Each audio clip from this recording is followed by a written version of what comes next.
Potem pa je treba morda dijake spuščati vajeti. In se mi zdi, da nekateri starši to zelo težko storijo. Nadzorujejo vsak njihov korak, tudi tiste korake, kjer je že mojim dijakom malce nerodno. Danes pa ne bo jedel malice, prosim, vi sporočite v kuhinjo. Ne? To ne pride v poštev. Vse, kar lahko dijaki naredijo sami, bodo naredili sami in počasi pridobivali na samozavesti, pogumu, da se bodo znali postaviti za sebe, da bodo tiste male težavice, ki jim stopajo nasproti z lahkoto in brez težav prešli. Tako da zelo pomembni so starši v našem trianglu odnosov, ne, učitelj, dijak in starš, ampak ne venomer. Mislite, da je njihov pretiran nadzor vpliva na slabo samopodobo dijakov, na nesamostojnost? Definitivno. Poslušajte, berite in klikajte Večer za vikend, ker smo z vami in za vas tukaj vsak trenutek. Zdravo poslušalke in poslušalci, bralke in bralci Večera, to je Večer za vikend ob začetku šolskega leta. Jaz sem Miha Dajčman, novinar Večera in vedno sem se veselil prvega šolskega dne, prvega meseca, ko še ni bilo veliko ocen, so bila pa nova prijateljstva ali pa sklenjena prijateljstva s tistimi, ki se mogoče nismo videli 2 meseca in smo se imeli vedno fajn na začetku šolskega leta. In o začetku šolskega leta bomo govorili danes z Barbko Penko, profesorico z gostinske in turistične seveda, v Mariboru. Pozdravljeni. Zdravo, Miha. Se vi veselite začetka šolskega leta? Ja, malo pa res. Zmeraj pomeni prvi šolski dan nekaj posebnega. 1. september, prvi dan pomeni, da se srečam s svojimi dijaki in potem mogoče malo tako preverim, kako so se imeli, če so nasmejani, tako kot si rekel, če se objamejo, če si kaj povedo. In me jasno, da mogoče na začetku nisem v prvem planu, da moram večkrat malo tudi počakati na besedo. Nič hudega, vem, da so se imeli lepo. Srednja šola za gostinstvo in turizem, blizu Trubarjeve, ker so Kostanji, vas je kaj zajel ta val dogajanja okoli ulice? Ja, ne smemo se jeziti, ne, sploh ko smo starejši, tako da ni lepo pogledati isto smer, ne. Okay, bo pa lepo pogledati pred vhod naslednji teden, ampak mogoče, če ostanemo še pri tem tednu, snemamo v četrtek, torej pred zadnjim prostim petkom, če lahko tako rečemo. S čim se profesorji ukvarjate v teh dneh? Z mnogo čem, kar mi morda ni najbolj pri srcu, pišemo razne kurikule, imamo sestanke, aktive, tako da je kar naporno, ja, že kakšnih 14 dni.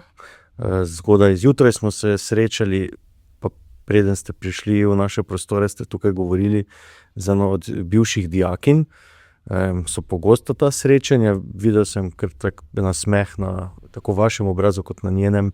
Očitno ste ohranili lep stik, odnos. Ja, zelo rada se srečam s svojimi bivšimi dijaki, tudi v gostilnah, restauracijah. So me veseli, jaz sem vesela njih, turističnih delavcev je precej. Ja, to je moj cilj. In verjetno vas imajo nekdanji dijaki in dijakinje zelo radi, ker so se imeli pri vaših urah zanimivo. Srčno upam. Ja, vsaj slišati je tako, no. Vi pravite, da šola ne sme biti prostor, kamor greš v depresiji. Kakšen je vaš recept recimo za prvi šolski dan in pa kasneje za vse naslednje? Ja, tako kot sem rekla, prvi šolski dan je mogoče malo že nadaljevanje zadnje šolske ure, ko smo preživeli skupaj recimo s svojim razredom, letos bodo 4. letniki. Takrat sem preizkusila nekaj novega z njimi, pa me prav zanima, kako bomo sedaj začeli s prvo uro. Pač odločila sem se, da jim ne razdelim spričeval samo z iskrenim čestitam, pa kar tako naprej, ampak sem jih prosila za dovoljenje. Seveda si je lahko vsak odločil, da tega ne sprejme, da mu povem, kaj mislim o njegovem napredku v zadnjih 3 letih, kje vidim njegove potenciale, kje bi še lahko malo stisnil, kje je dober, kje se je izkazal, katero stopničko je prehodil, katero še ne. In so se vsi odločili za to, da mi dovolijo, so mi zaupali in so bili, kolikor se mi je zdelo, kar zadovoljni. Meni je bilo všeč, da so mi izkazali to zaupanje, tako da letos verjetno štartamo na višji stopnji medsebojnega sodelovanja, zaupanja, tako da bomo videli, kako bo. Kako je z najstniki o tem govoriti, oziroma jih ne razganja preveč? Jaz učim v bistvu dijake od 1. letnika, ko so še čisti otroci, pa do 4. letnika, ko so polnoletni ljudje, ki naj bi bili samostojni, zreli za vstop v novo življenje, tako da ta 4 leta so res burna. Poleg čustvenega vrtiljaka je tu še ogromno stvari, ki se spremenijo lahko čez noč. Imajo sicer različen tempo odraščanja in prav to je pomembno, se mi zdi, pri učiteljih, da jim to dopustimo. Verjetno imate vi neko svojo specifiko tudi v tem, da si skušate prvi dan zapomniti imena vseh učencev. Kako je to sploh mogoče? Izkoriščam svoje dobre plati, da imam spomin kot slon. Čeprav verjetno imam boljšo tehniko pomnjenja. Okay. Ko na primer nekdo pove svoje ime, zmeraj prosim, če mi nekaj pove, mogoče besedico ali poved o sebi, na primer, da rad posluša rock glasbo, in jaz nekako vizualiziram njega na sceni kot divjega rockerja, povežem s tem imenom in si tu zelo dobro zapomnim. Ko pridem do konca vseh dijakov, ko jih spoznam, si torej jim javno povem v razredu, sedaj pa da vidimo, ne, če sem si vse zapomnila in mi do sedaj še zmeraj uspelo. Ponavadi dobim spontan aplavz, če pa ne, pa prosim za njega, ne, ker sem se tako potrudila in moram reči, da otroci so zelo veseli, da so videni in da ima učitelj za njih interes. Ta učinek je verjetno zelo pomemben pri grajenju nekega medsebojnega spoštovanja. Ne? Ja, sej kasneje, jaz ta imena pozabim, ne? Še posebej, ko se menjajo stole, ne, med seboj. Ampak potem to ne skrivam tega, pa rečem, poznate tisti latinski izrek repetitio est mater studiorum, pa celo uganejo, kaj bi to lahko pomenilo, pač povem, tudi jaz moram ponavljati in bom. In do konca septembra potem pa osvojim, ta njihova imena. Omenil sem besedo spoštovanje, ne? Spoštovanje se začne pri učitelju, je ena vaših tez. Kako gresta v razredu z roko v roki ta učiteljska avtoriteta in pa dobrohotnost, ki jo povezujejo z vašim načinom poučevanja? Zdaj rečem, dober učitelj mora imeti dobro strokovno znanje, mora imeti široko razgledanost. Obenem pa odnos oziroma toplina odpira nekako vrata do učenja. Zdaj, en del tega odnosa je sigurno dobrohotnost, po mojem v tem smislu, da jim priznavam njihovo raznolikost, da jih sprejemam takšne, kot so, si ne predstavljam nekega famoznega dijaka, ki je popoln, ampak jim poskušam dopustiti, da v svojem tempu torej določene cilje dosegajo in se mi zdi, da to opazijo in mi štejejo zelo dobro in se pokaže potem različno sicer ta napredek pri njih, ampak do 4. letnika so bolj ali manj vsi pripravljeni, da odidejo v odrasel svet. Nimate pa težav z vzpostavljanjem reda? Se jih tudi skregam, ne. Sej rečem, zdaj pa dovolj, zdaj pa nekaj pač ti povedala, ampak prej te pa vprašam, meniš, da ti želim to povedati zato, ker mi je mar zate ali ker mi ni mar zate. Pa zaenkrat, če nisem dobila odgovora, ne, ker me imate na piki ali kaj takega. Ja, v redu, profesorica, poslušam, vse bo boljše. Zakaj, kako ste pristali v šolstvu? Slučajno, prej sem bila v eni izmed mariborskih podjetij v službi, pa mi je bilo delo v pisarni predolgočasno. Bil je razpis na tej moji srednji šoli z okusom, srednji šoli za gostinstvo in turizem. Srednja šola z okusom, to sem zdaj. Ja, se radi pohvalimo. In sem pač poskusila z mislijo, da itak ne bom zdržala. Kdo bo pa učil celo življenje iste stvari, pač različne dijake, tudi to bo dolgočasno. In res sem nastopila kot ekonomistka, polna znanja, diplomiranka, ki vse ve in vse zna, in res sem dobro pripravljala ure in res so se dijaki dobro naučili.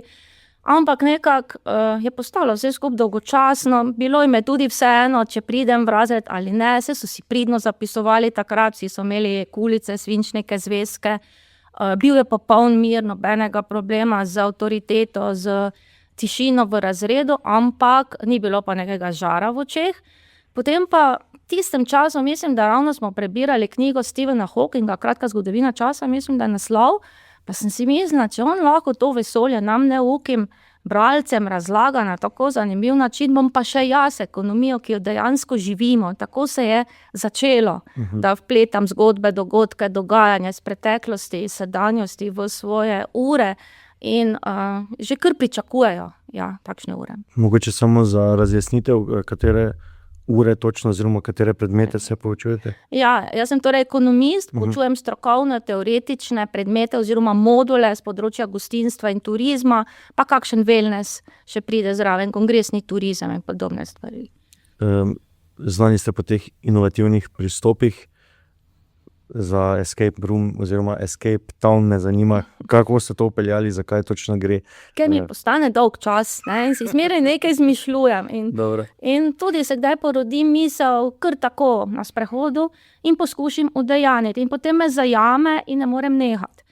Zdaj, zamislila sem si to aktivnost na ta način, da znanja, ki jih pridobijo v šoli, tudi morajo povedati za oceno, so ocenjeni iz tega, povežem z nekim splošnim znanjem, ki ga pa v šoli ne pridobijo.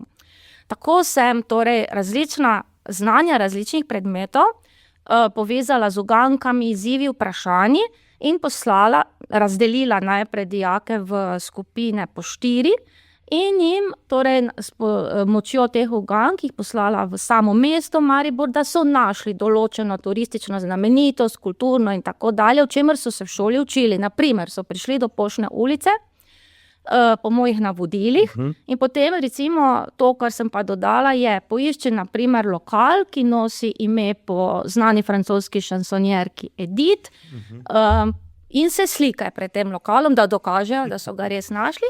Nato poslušaj pesem La vie en rose in ugotovite, zakaj je ta pesem mogoče aktualna prav danes ponovno.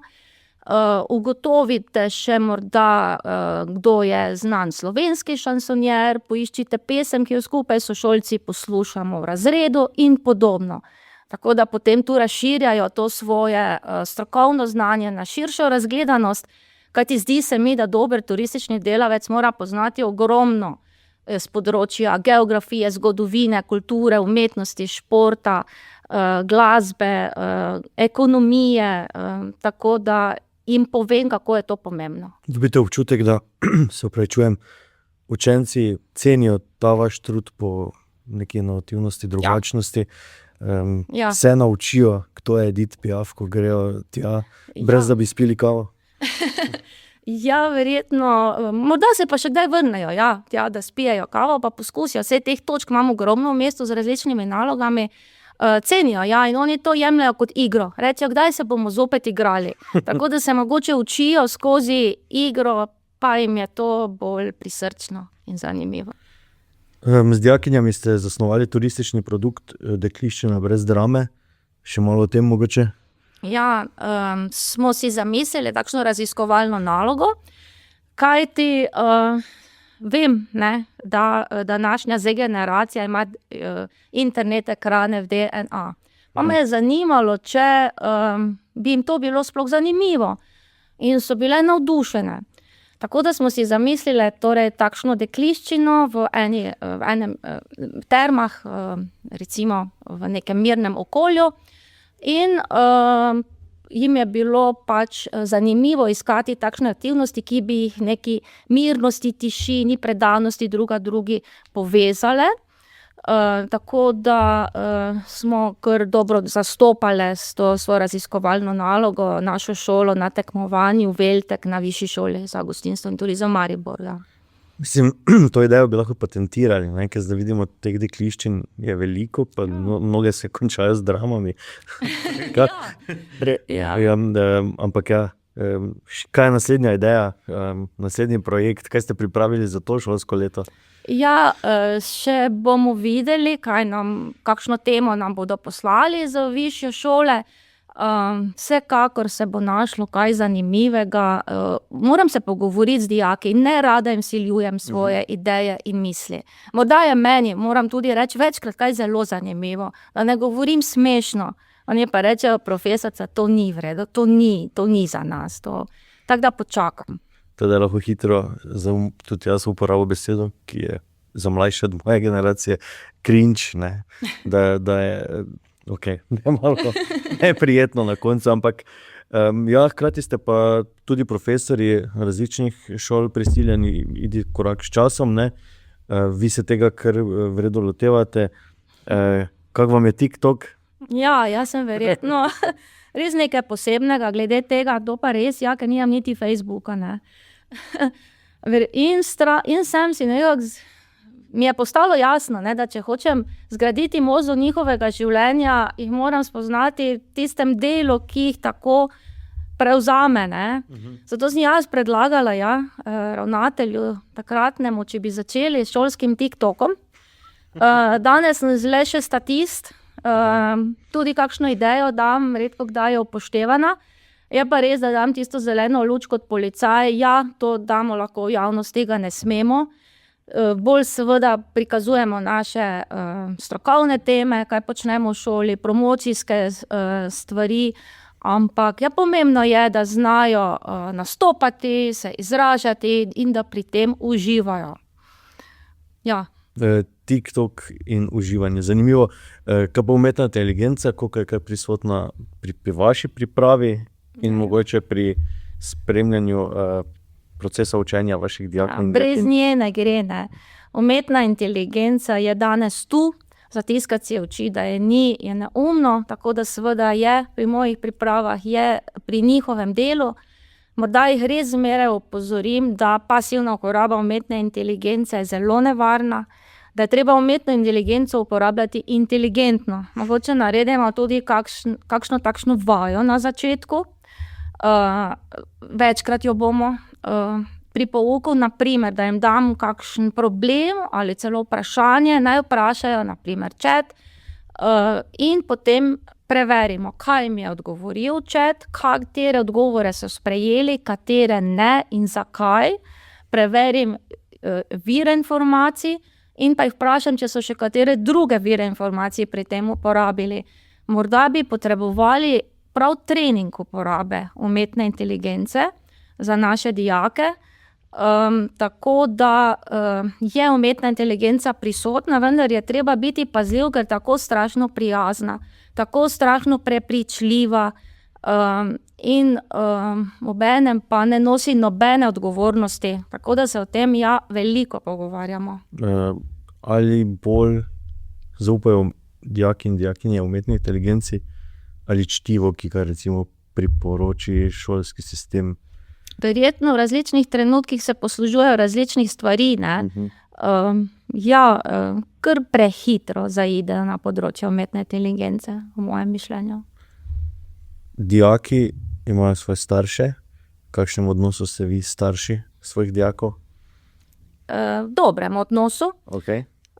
S tem, da vem, katero vprašanje bo sledilo, Miha kar vprašal. S kom raje delate, no, z dijaki ali starši? Evo. Ja, nagajivo vprašanje. Zakaj sem to izjavila? Zato, ker se mi zdi, da starši so preveč helikopterski. Z mano niso starši hodili niti na informativne dneve, niti na opise, danes pač to je, nič narobe. Potem pa je treba morda dijake spuščati, vajeti. In se mi zdi, da nekateri starši to zelo težko storijo. Nadzorujejo vsak njihov korak, tudi tiste korake, kjer je že mojim dijakom malce nerodno. Danes pa ne bo jedel malice, prosim, vi sporočite v kuhinjo, ne? To ne pride v poštev. Vse, kar lahko dijaki naredijo sami, bodo naredili sami in počasi pridobivali na samozavesti, pogumu, da se bodo znali postaviti za sebe, da bodo tiste male težavice, ki jim stopajo nasproti z lahkoto in brez težav, prešli. Tako da zelo pomembni so starši v našem trianglu odnosov, ne, učitelj, dijak in starš, ampak ne venomer. Mislite, da je njihov pretiran nadzor vpliva na slabo samopodobo dijakov, na nesamostojnost? Definitivno. Vidi se pri dijakih, za katere starši skrbijo po nepotrebnem, da so manj samozavestni. In to se mi zdi zelo pomembno, nagovor vsem staršem, zaupajte nam, bomo vam povedali, če kaj ne bo v redu. Seveda pa tudi starši naj pristopijo do nas, če začutijo, da kaj ni tako, kot bi moralo biti. Dostikrat se starši obregnejo tudi ob ocene, pa mogoče kakšne disciplinske prekrške, ampak če ostanemo pri ocenah, v zadnjih letih prebiramo, da so ocene v slovenskem šolstvu stalno više, to povprečje neko, ne, ali se Gaussova krivulja tako nagne proti odličnosti, ne, je drugo vprašanje, ampak ja, kaj vi opažate, je znanja dejansko več ali so standardi nižji? Ne bi si upala trditi, da više ocene pomenijo več znanja, nikakor. Kar me najbolj skrbi, je slabša bralna pismenost. Da otroci, kar preberejo, ne razumejo dobro ali si ne vzamejo časa, se ne posvetijo, nimajo takšne koncentracije, da bi natančno prebrali besedilo in potem tudi ga ne znajo niti povzeti, kaj šele kakšne svoje razmišljanja na podlagi tega razviti. To je ena izmed stvari, ki je danes po moje najbolj pereča. Torej, chat, pomagaj mi razumeti to besedilo. Ne, ko govorimo o cenah, tudi me zanima, kako lahko je recimo profesorju dati nezadostno oceno nekomu.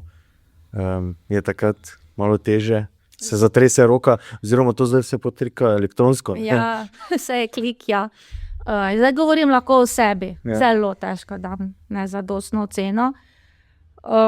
Ja, to je tista dobrohotnost, prihaja na plan, ko rečem, pojdi in se nauči, kot da te tu ni bilo, jaz te nisem videla, kje pa je danes, pa ta oseba ni je bilo, pridi naslednjič, nauči se. Včasih to vajo ponovimo večkrat, ampak potem se naveličajo, jaz sem bolj vztrajna in končno pridejo s tistim znanjem, ki pač vsaj tisto dvojko prinese.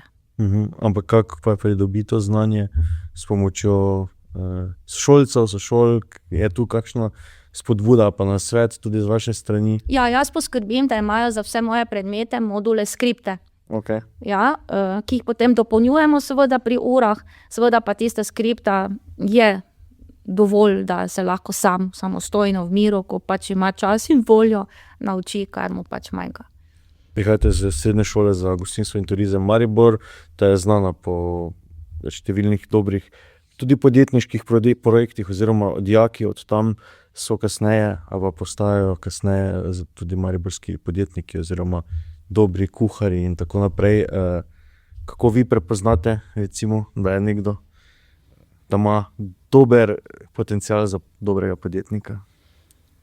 Zdaj ne vem, če je dobro, da to rečem, ampak ponavadi ravno tisti odličnjaki potem v svetu v življenju najbolj ne uspejo. Ne? En moj dijak, Filip Flisar, ni bil zdaj ravno najbolj priden, pa ga vsi poznamo. Ne? Ali katerikoli drugi gostinski in turistični delavec, ker neka tako preizkušanje malo sebe in drugih in tista mala žilica, da ne naredijo točno vse tako, kot ti rečeš, jih marsikaj tudi v teh letih nauči. Da tudi sebe prepoznajo, spoznajo in jih opogumi, da nadaljujejo to svojo pot, ki jo prepoznavajo v teh svojih najstniških letih. Rekli smo, da ne bomo govorili preveč o pridobivanju praktičnega znanja, ker se tu dogajajo neke spremembe, pa jih zdaj še težko razjasnimo. V tem podcastu me pa zanima v osnovi, kako pomembna je recimo praksa. Vi je ne učite, ampak veste pa verjetno iz vrst svojih kolegov, kako pomembna je praksa recimo za področje gostinstva in turizma. Ja, sej prvi vrsti zaradi tega naši dijaki pridejo na šolo, ker jih veseli, večkrat, časih pa tudi ne, gostinski poklic, turistični poklic. Seveda pa pridejo tudi dijaki na našo šolo, ki jim ni bila prva izbira. In tu je mogoče še večji izziv, kako jih prepričati, da so to lepi poklici, oziroma da najdejo vztrajnost, da vztrajajo na naši šoli. Saj tudi dalje se jim odpirajo potem lahko druge poti. Saj za gostinstvo lahko trdim, da je tam pomanjkanje kadra v Sloveniji, kako je na področju turizma. Tudi, saj vidite v hotelih, da je pomanjkanje kadra. Ja. Tako da ponujamo možnosti poklicev, kjer so lahko velike priložnosti za zanimive zaposlitve. Vas že kontaktirajo tudi potencialni delodajalci? Tudi. Zakaj mislite, da je prišlo, razen seveda te korone, ki je kar presekala ta sektor, prišlo do tega, da v bistvu v Sloveniji primanjkuje ljudi za ta dela? Ja, delo ni lahko, delo je zahtevno, delo zahteva veliko znanja, odrekanj, ustvarjalnosti. Morda pač ljudje težimo k temu, da poiščemo bolje plačane poklice z manj potrebne energije, ampak zelo pomembno je, da poiščeš delo, ki te res veseli. Tako da tudi, če v nečem uživaš, na primer pri turizmu, v komunikaciji, v raziskovanju tujih krajev, običajev, jedi, v ustvarjalnosti, je to pravi poklic zate. Še en poklic je, ki postaja skoraj da deficitaren, to je poklic učitelja. Vi ste bili super finalistka v izboru za učitelj leta, ne? Kako se počutite v tej vlogi, kaj si mislite o tem poklicu danes, zdaj, po nekaj letih izkušenj? Ja, predlagala me je moja ravnateljica, mi dala čas za razmislek in jaz takrat odidem v svoj razred, pa rečem, zdaj pa jaz imam problem, zdaj pa vi meni pomagajte, to se je zgodilo, to ni moj naravni habitat, vi veste, da meni bo to stres, kaj predlagate. In potem so me zgroženo pogledali in so rekli, vi nas učite, da naj poskusimo nekaj novega, da ne živimo iz dneva v dan enako, da če želimo sebe prepoznati, da se moramo preizkusiti v različnih vlogah, nimate kaj za razmišljati, udeležite se tega izziva in tako, seveda, kakšen zgled pa naj bom, seveda tja odidem in pač se lotim te naloge. Kaj je najpomembnejše za učitelja, da je, mogoče prevečkrat rečeno, pa kljub temu resnično, srčen. To otroci takoj ugotovijo. In ko vidijo, da si pripravljen na pouk, ko pridem z mnogo različnimi aktivnostmi, ki pritegnejo različne dijake, poskrbim, da za vsakega je nekaj v isti uri, jih to ponavadi nekako se prepustijo in mi začnejo verjeti, da si res želim, da jim je v šoli prijetno in da se kaj naučijo na ne tako dolgočasen in na nevsiljiv način. Super, se strinjam. Še ena stvar mi je bila pri profesorjih všeč, ta neka načelnost, ne, da je kaj do vseh enak, se razumemo, ne more biti odnos z vsakim učencem, dijakom povsem enak, ampak neka načelnost na osnovni ravni mi je pa zelo všeč, da se ne dela nekih razlik glede na socialni status in ostale zadeve. Kaj so vas mladi naučili, mlajši od vas? No? Hvala. Da je biti radoveden potrebno, svet se tako hitro spreminja, da je to potrebno, ne moreš zaspati. In pa človečnost, ta empatija, ki jo občutijo, sočutje, strpnost, vse to oni opazijo in cenijo. V torek odhajate v šolo, tako kot vsak dan, časa svoje službe, ampak bo kaj drugače? Ker je prvi šolski dan, Ja. pa Miha, mislite, da imamo rojstni dan? Se bomo malo posladkali, pa bo še lažje. Super.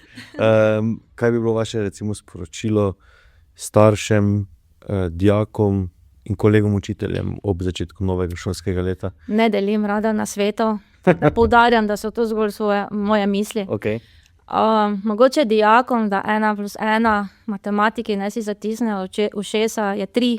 V skupnimi močmi jim bo bolj zanimivo, bolj, lažje, bolj igrivo.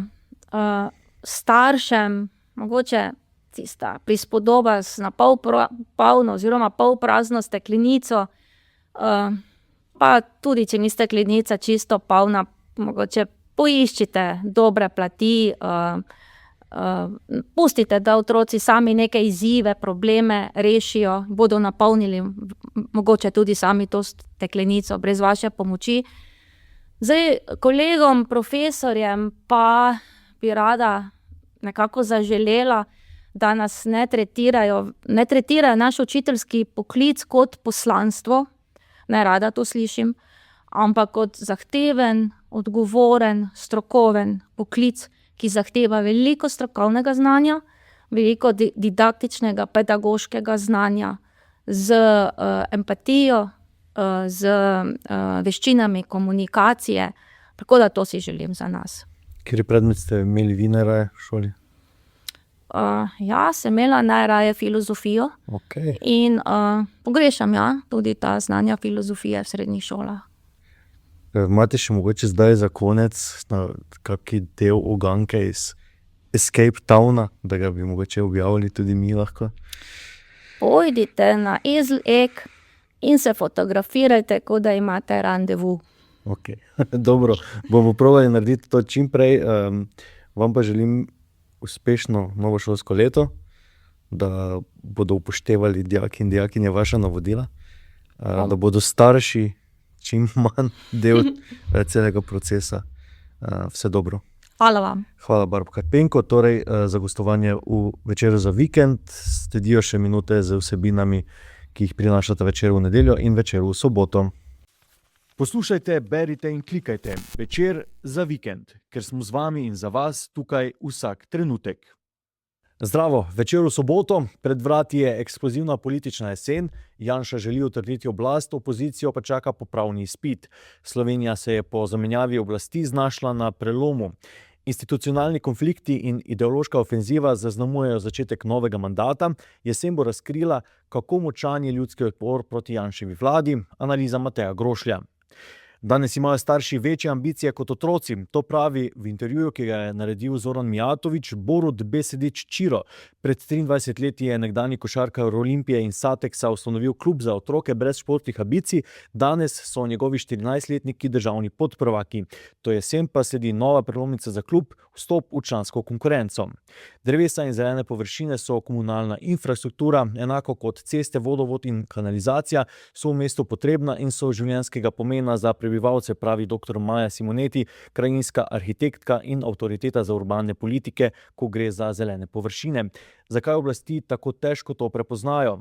Večer v nedeljo, da sem odšel v ZDA, me morda rešilo. Božidar Wolf v velikem intervjuju 200 nastopih na leto, o slavi in njenem padcu v Ameriki, ki zanj ni bila obljubljena dežela, o svojih ženah in povezavi s Catch the Cash, o premagovanju depresije in o glasbi, ki ga drži pokonci. Plan A, knjige na tajsko, plan D, protestni sežig knjig. Bojan Maraš iz Šempetra pri Gorici je zbral že 60.000 knjig za slovensko sobo v Bangkoku. Zataknilo pa se je pri denarju, potrebnem za njihov prevoz na Tajsko. Poletje na vrtu se počasi končuje. Kaj zdaj? Miša Pušenjak svetuje o tem, kaj lahko konec avgusta in začetku septembra še postorimo na svojih gredicah. In še preblisk Oskarja Valda za konec. Število zavisnežev, ki jih imamo, potrjuje naše sposobnosti. Lep vikend.